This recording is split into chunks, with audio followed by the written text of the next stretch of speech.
Hi friends, please subscribe to Amravati Media and press the bell icon for more latest updates.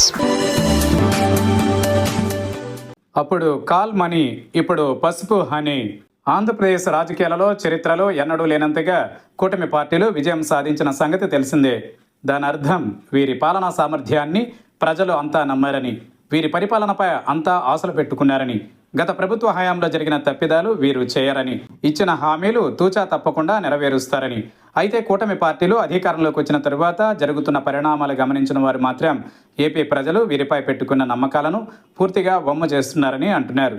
కూటమి అధికారంలోకి వచ్చిన తరువాత జరిగిన దాడులు, నేరాలు, ఘోరాలు, సోషల్ మీడియా పోస్టులపై అరెస్టులు వెరసి రెడ్ బుక్ అమలు విషయాలు తీవ్ర చర్చనీయాంశంగా మారుతున్నాయి.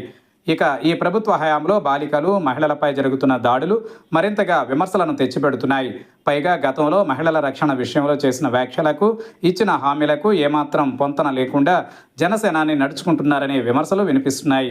చంద్రబాబు తన పాలనా అనుభవాన్నంతా గాల్లో కలిపేసుకున్నారా అనే చర్చ నడుస్తోంది. ప్రధానంగా ప్రజలు ఎంతో నమ్మి వార్ వన్ సైడ్ అన్నట్లుగా ఫలితాలు ఇచ్చినప్పటికీ ప్రజలు తమపై పెట్టుకున్న నమ్మకాన్ని కూటమి ప్రభుత్వం నిలబెట్టుకోవడం లేదని, పలు హామీలను గాలికి వదిలేశారని, దీనికి తోడు కూటమి నేతలు చేస్తోన్న పలు అరాచకాలు మరొకెత్తు అవ్వగా వాటిపై ఎలాంటి చర్యలు లేకపోవడం డ్యామేజ్కు బోనస్గా మారిందని చెబుతున్నారు.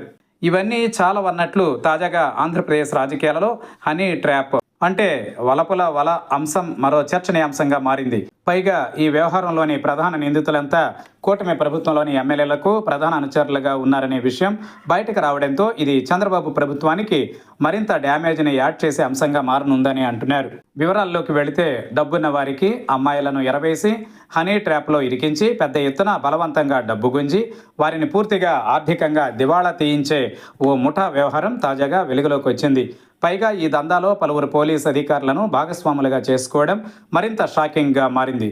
ఇక ఈ వ్యవహారంలోని ప్రధాన వ్యక్తులంతా టీడీపీ నాయకులకు ప్రధాన అనుచరులనే విషయం తాజాగా వెలుగులోకి వచ్చింది.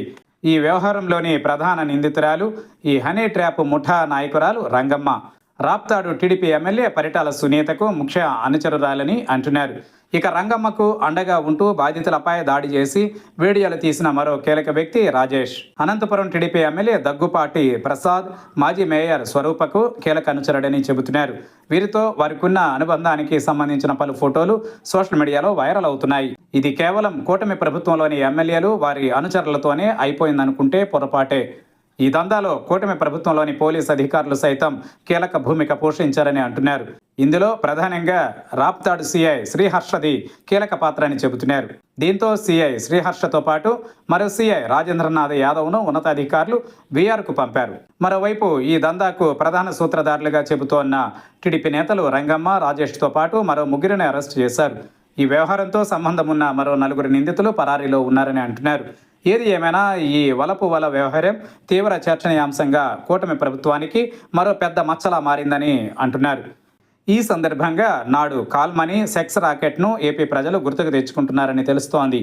ఇక ఇప్పటికే టీడీపీ ఎమ్మెల్యేలు, ఇటు జనసేన ఎమ్మెల్యేల దారుణాలు, దౌర్జన్యాలపై వస్తోన్న ఆరోపణలు, వీడియోలపై పార్టీ పరంగా ఖండించడం, అసంతృప్తి వ్యక్తం చేయడం, విచారణకు ఇంటర్నల్ కమిటీలు వేయడం మినహా నిందితులపై చట్ట ప్రకారం ఎలాంటి చర్యలు తీసుకోవడం లేదని విమర్శలు కూటమి ప్రభుత్వంపై తీవ్రంగా ఉన్న సంగతి తెలిసిందే. మరి ఇప్పటికైనా చంద్రబాబు సర్కార్ ఈ విషయాలపై తీవ్రంగా స్పందిస్తూ చర్యలకు ఉపక్రమిస్తుందా, లేక ఎప్పటిలాగానే చంద్రబాబు సీరియస్ స్టేట్మెంట్లు, తర్వాత మీడియాలో భారీ హెడ్డింగ్లు, ఆనక డైవర్షన్స్తోనే ముందుకు వెళ్తుందా అనేది వేచి చూడాలి.